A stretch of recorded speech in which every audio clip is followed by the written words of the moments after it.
گھر میں تو جیسے جشن کا ماحول بن گیا۔ ابا نے ہمدانی ولاس سے لوٹتے ہی میری اور آیت کی شادی کی خبر خاندان بھر میں یوں نشر کی جیسے لاٹری کا ٹکٹ نکل آیا ہو۔ ویسے یہ میرے گھر والوں کے لیے لاٹری کے ٹکٹ سے کم نہیں تھا، لیکن میری زندگی کی جو بینڈ بج گئی تھی، میں وہ سب گھر والوں کو سمجھانے سے پہلے، اور یہ ایسی خبر تھی جسے فون پہ نہیں بتایا جا سکتا تھا، اس لیے میں نے صبور کو اس کی اور میری مشترکہ دوست نیلم کے گھر ملنے کے لیے بلایا۔ نیلم میری ہمجماعت تھی، لیکن میری وجہ سے اس کی صبور کے ساتھ بہت گہری دوستی ہو گئی تھی۔ میرے گھر میں اس وقت سب اکٹھے تھے اور مٹھائیاں کھائی جا رہی تھیں، اور میں گھر میں کسی کو بھی بتائے بنا بائک لے کے نیلم کے گھر کے لیے نکل پڑا۔ کچھ دیر بعد میں نیلم کے ڈرائنگ روم میں صبور کے سامنے مجرموں کی طرح سر جھکائے بیٹھا تھا۔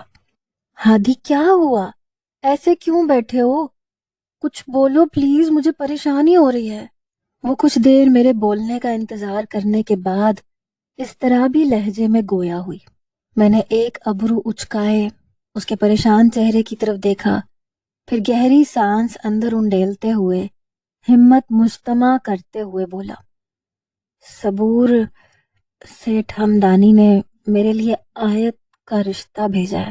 میں نے ایک ہی سانس میں پورا جملہ بول دیا، اور سامنے بیٹھی صبور کا تو جیسے سانس اٹک گیا۔ اس کے چہرے کی رنگت پل بھر میں پھیکی پڑ گئی۔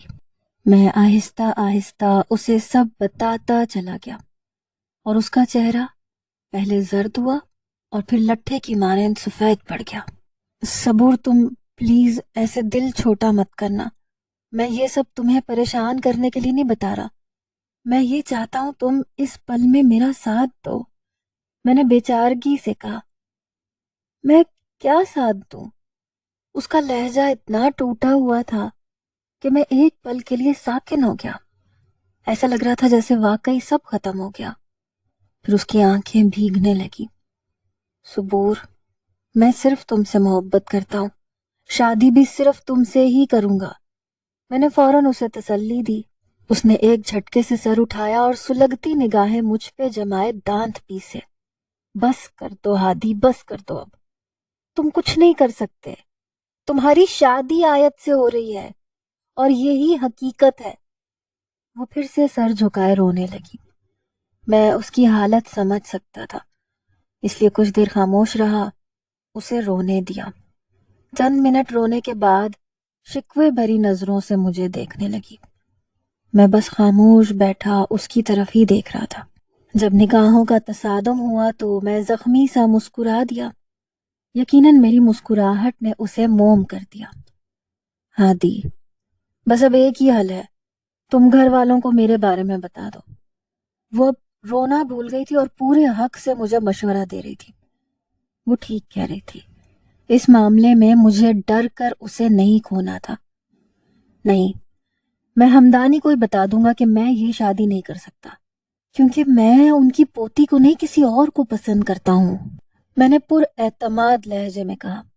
مجھے اس کے حوصلے نے حوصلہ دیا تھا، اور ایک موہوم سی امید جاگی تھی کہ جب میں ہمدانی کو یہ بتاؤں گا کہ میں آیت کو نہیں کسی اور کو پسند کرتا ہوں، تو یقیناً وہ یہ بات سمجھ جائے گا کہ ایسی شادی کا کوئی فائدہ نہیں ہے۔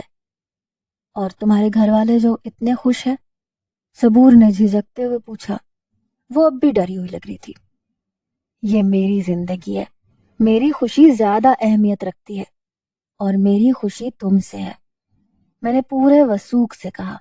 تو وہ پرسکون ہو کر مسکرا دی، اور میں ایک نیا عزم لیے گھر لوٹ آیا۔ میں بہت خوش تھی کہ میری خواہش، میری محبت مجھے اس قدر آسانی سے مل رہی ہے۔ میں ہواؤں میں اڑتے ہوئے یہ سوچ رہی تھی کہ اب وہ دن دور نہیں جب ہادی مجھ سے محبت کرنے لگے گا، ایسی ہی محبت جیسی میں اس سے کرتی ہوں۔ اس کی آنکھوں میں میرے لیے وہی چمک ہوگی جو اسے دیکھ کے میری آنکھوں میں ہوتی ہے۔ ہادی کی غلطی معاف کر کے نانا ابی نے ایک بار پھر میرا دل جیت لیا تھا، اور اب مجھے لگنے لگا تھا کہ میری زندگی میں جتنی بھی خوشیاں آئی ہیں وہ صرف میرے نانا ابی کی بدولت ہے۔ میں اپنی ہر فکر سے آزاد تھی، بس ایک چھوٹی سی چبھن برقرار تھی۔ کہ کیا ہادی اس رشتے کے لیے بخوشی راضی ہو گیا ہے؟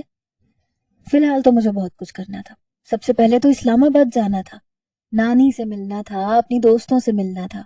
کچھ بزنس اور یونیورسٹی کے کام پینڈنگ تھے. میں پیکنگ میں مصروف تھی جب روحا کی کال آئی. میں نے حیرت سے فون کی طرف دیکھا. اقرا کے سسرال کی انفارمیشن لینے کے بعد میں نے کبھی اس سے بات ہی نہیں کی تھی. میں نے فون اٹھایا، کان سے لگایا. ہیلو ہیلو بھابھی جی، کیسی ہیں؟ وہ چہک رہی تھی اور اس کا یوں بھابھی کہنا مجھے بہت بھلا لگا. میں مسکرا دی. ٹھیک ہوں، تم سناؤ کیسی ہو؟ ارے ہم کیا سنائیں، بس ہر جگہ آپ کا ہی شور ہے. وہ کیسے؟ بھائی یہاں تو شادی کی خوشی میں ہنگامہ کھڑا ہے. سچ بتاؤں تو میں بہت خوش ہوں. عشق میں کامیابی، وہ بھی اتنی جلدی. واہ بھائی، وہ اپنی لے میں کہہ رہی تھی اور میری گال کے گڑھے گہرے ہو رہے تھے. تم خوش ہوگی اس کا تو مجھے یقین ہے. مجھے تم ہادی کا بتاؤ، وہ خوش ہے کیا؟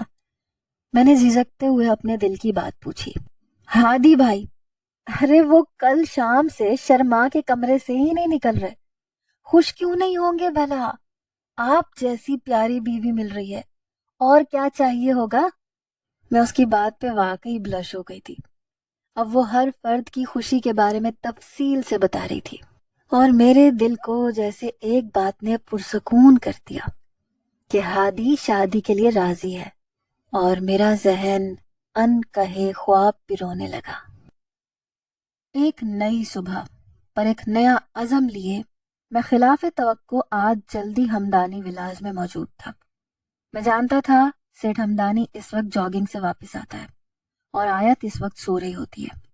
اسی لیے یہی وہ صحیح وقت تھا جب میں سیٹھ سے ہر بات صاف صاف کہہ سکتا تھا. میں صوفے پہ مضطرب سا بیٹھا، پاؤں کو زمین پر ٹپ ٹپاتے ہوئے لفظوں کو جملوں میں پرو رہا تھا جب ہمدانی اپنے 3 گارڈز کے ہمراہ ہال میں داخل ہوا. میں تیر کی طرح اپنی جگہ سے اٹھ کھڑا ہوا. ہمدانی مجھے دیکھ کر ایک پل کے لیے ٹھٹکا، پھر ہاتھ ہوا میں اٹھاتے ہوئے روکھے سے لہجے میں کہا، آیت اسلام آباد گئی ہے، تمہیں چھٹی ہے آج. میں متذبذب سا چند قدم آگے بڑھا اور اس کے گارڈز کو چور نگاہوں سے دیکھتے ہوئے مدعا پیش کیا. میں یہاں آپ سے بات کرنے آیا ہوں. سیٹھ ہمدانی نے ابرو اچکائے، ایک نگاہ مجھ پہ ڈالی، پھر گہری سانس خارج کرتے ہوئے اسی روکھے لہجے میں حکم صادر کیا، بولو کیا کہنا ہے؟ آپ سے اکیلے میں بات کرنی ہے. میں نے کچھ جھجکتے ہوئے اس کے دائیں بائیں کھڑے گارڈز کی طرف دیکھتے ہوئے کہا. وہ میری بات سمجھ گیا. اس نے ایک ہاتھ کا اشارہ کیا اور گارڈز تتر بتر ہو گئے. پھر اس نے مجھے صوفے پہ بیٹھنے کا اشارہ کیا. خود بھی سگار سلگاتا وہ دوسرے صوفے پر براجمان ہو گیا. میں اب اس کے سامنے بیٹھا تھا اور اپنے حوصلے مکمل طور پر بلند کر چکا تھا. بولو کیا کہنا چاہتے ہو؟ سیٹھ ہمدانی سگار کا کش لگاتے ہوئے میری طرف دیکھ رہا تھا. وہ میں نے جو بھی کیا میری بے وقوفی تھی. میں اپنی غلطی پہ شرمندہ ہوں اور یقین دلاتا ہوں آئندہ ایسا کچھ نہیں ہوگا. میں نے معافی کی صورت تمہید باندھنی شروع کی کہ جو کچھ میں کہنے جا رہا تھا اس سے پہلے اس سب کی وجہ کے لیے معافی مانگنی ضروری تھی. معاف کیا ہے تو داماد بنا رہا ہوں، سیٹھ ہمدانی نے ترکی بترکی جواب دیا. میں نے فوراً گڑبڑا کے نفی میں سر ہلایا. میں آپ سے اسی سلسلے میں بات کرنے کے لیے حاضر ہوا ہوں. دراصل میں یہ شادی نہیں کر سکتا. گویا میں نے کوئی بم پھوڑا. سیٹھ ہمدانی کا چہرہ یک لخت سرخ ہو گیا. کیوں نہیں کر سکتے؟ کیا کمی ہے میری آیت میں؟ نہیں ایسی بات نہیں ہے. آیت میں کوئی کمی نہیں ہے. میں اس کے غصے سے گڑبڑا گیا. تو کیا پھر تم میں کمی ہے؟ ہمیں ہر کمی منظور ہے. سیٹھ ہمدانی مجھ سے ایسے بات کر رہا تھا جیسے مجھے خرید رہا ہو. میرے اندر خودداری کا ایک ابال سا اٹھا اور میں پیشانی پہ بل ڈالے روب سے یہ سب کہہ گیا، نہیں مجھ میں بھی کوئی کمی نہیں ہے، لیکن میں آیت کو پسند نہیں کرتا. کسی اور کو پسند کرتے ہو.